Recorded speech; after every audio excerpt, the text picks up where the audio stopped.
जीता जाएगा रनों से।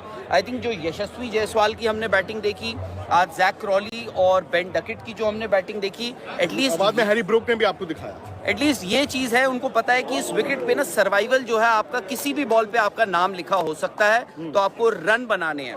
खैर, दिन का खेल जो खत्म हुआ है, इंडिया का स्कोर है 75 पे 2। इंग्लैंड जो है अब तक 3 कैचेस छोड़ चुका है। यशस्वी जायसवाल को 2 बार उसका फायदा बार उसका फायदा मिला है यशस्वी जायसवाल को। बट अच्छी बात यह है कि यशस्वी जायसवाल ने वो रन बनाए हैं जो हम बात कर रहे थे। फिलहाल जायसवाल बैटिंग कर रहे हैं 51 रन पर, और वो रन उन्होंने बनाए हैं 49, यानी कितनी गेंदों पर? ये इधर एक और मैच चल रहा है यहाँ, खैर 49। तो इंडिया फिलहाल इंग्लैंड से है 52 रन आगे। देखो, वर्चुअली इंडिया 52 for 2 हो गया। डर तो ये था ना राहुल की, भाई पहले 200 रन की लीड लग रही थी, फिर इंडिया ने यार जो आज बॉल डाला है, ये मतलब इस तरह के स्पेल ना आपको अरसों याद रहते हैं, पर यार पर उस दिन रहते हैं जब आप मैच जीतो। कई ऐसे मैच इंडिया ने हारे होंगे जिसमें बॉलर्स ने आपको इस तरह की विकेटें दी होंगी, बट हम याद नहीं रहते ना, हमें याद रहता है जब जीत गए। तो इसीलिए मैं ये मानता हूं कि इस ओवल के मैदान में आज हम दूसरे दिन यहाँ पर खड़े हैं। आई होप कल हम तीसरे दिन जब यहाँ पर खड़े हों तो हम ये कह रहे हो इतिहास की दहलीज पर है। आज जो आपके बॉलर्स ने किया राहुल, इसके बावजूद डर ये था कि 23 रन आपको चुभे ना, है ना। अगर आप ये 75 2 आउट की बजाय 75 4 आउट होते फिर आप फंस गए थे।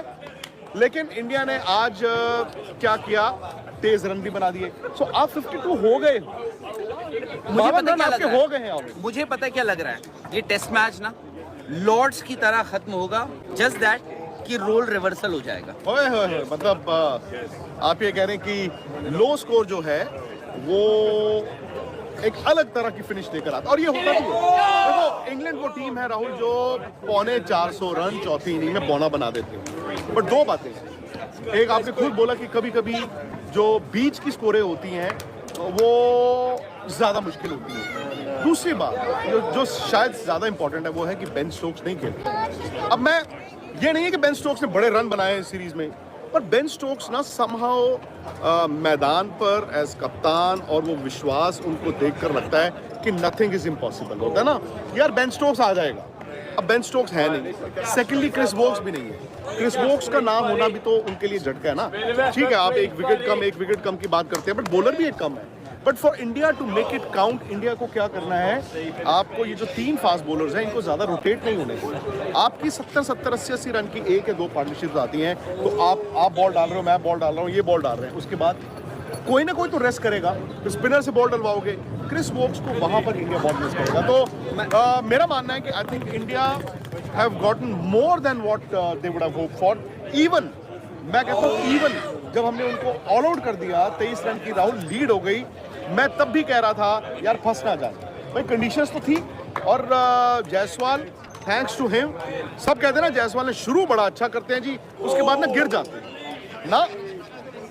एक इनिंग है ये जायसवाल की 51, किस्मत उनके साथ है। क्या छूट रहे हैं जायसवाल ने भी तो छोड़े थे, छूट रहे हैं। अब किस्मत आपके साथ तब होती है, कहते हैं ना कि फॉर्चून फेवर्स द ब्रेव, तो आई थिंक ये चीज भी जायसवाल के साथ है।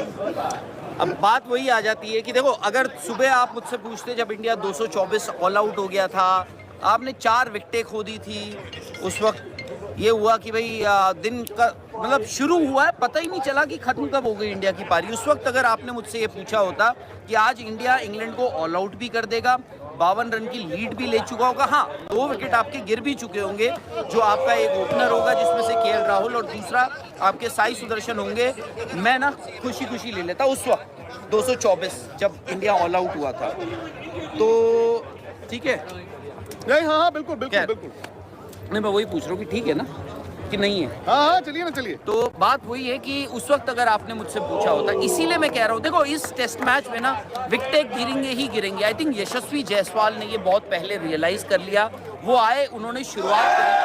आई थिंक वो जो एक ओवर था, मैं भूल रहा हूँ वो ओवर किसका था, आई थिंक जॉश टंग का था या एटकिंसन का था, जहाँ पे उन्होंने 3 चौके मारे एक ही ओवर में। जायसवाल ने वो 3 चौके मारे, उसके बाद उन्होंने रुकने का नाम नहीं लिया। उन्होंने कहा भाई रन बनाने पड़ेंगे, क्योंकि विकेट ना आपकी कभी भी गिर सकती है। अब आप देखिए दूसरी तरफ केएल राहुल को, केएल राहुल की आपने बैटिंग देखी, आई थिंक वही चीज़ हुई, क्योंकि केएल राहुल वॉज शायद से ना थोड़ा एक्स्ट्रा केयरफुल इस विकेट पे, और इवेंचुअली क्या हुआ, वो एक बॉल आई, उनका एज लिया, एज क्या लिया, ऐसा लगा वो गाइड ही कर दिया उन्होंने सीधे जो रूट के हाथ में, तो वो है, इसीलिए आई थिंक। आज की वीडियो में हम आपको एलएसजी और मुंबई इंडियंस के दरमियान होने वाले मैच के बारे में इंफॉर्मेशन देंगे। एलएसजी जिसको लखनऊ सुपर जायंट्स जबकि एमआई को मुंबई इंडियंस के नाम से जाना जाता है। एलएसजी लखनऊ सुपर जायंट्स के कैप्टन ऋषभ पंत और मुंबई इंडियंस के कैप्टन हार्दिक पांड्या के दरमियान ये मैच हुआ।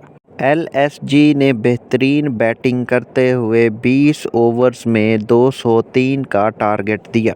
एलएसजी के बैट्समैन माइकल मार्श और एडन मार्करम ने बेहतरीन बैटिंग करते हुए टीम को एक अच्छा टारगेट सेट किया। ऋषभ पंत जो कि एलएसजी के कैप्टन हैं, उनकी बैटिंग कोई ख़ास ना रही और वो जल्द ही आउट हो गए। एलएसजी ने 20 ओवर्स खेले और उनके 8 बैट्समैन आउट हो गए। इसके बाद मुंबई इंडियंस ने बैटिंग को स्टार्ट किया। मुंबई इंडियंस की ओवरऑल बैटिंग कोई ख़ास ना रही और बस उन्होंने टारगेट को अचीव करने के लिए कोई ख़ास मेहनत का मुजाहरा नहीं किया।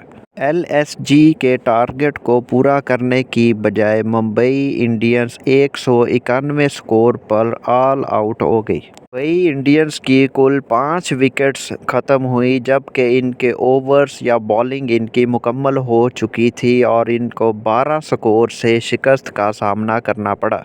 एलएसजी से हारने के बाद अब लगता है मुंबई इंडियंस का आईपीएल में तकरीबन काम ख़त्म हो चुका है और अब वो अगले आईपीएल का इंतज़ार करने के लिए तैयार हों।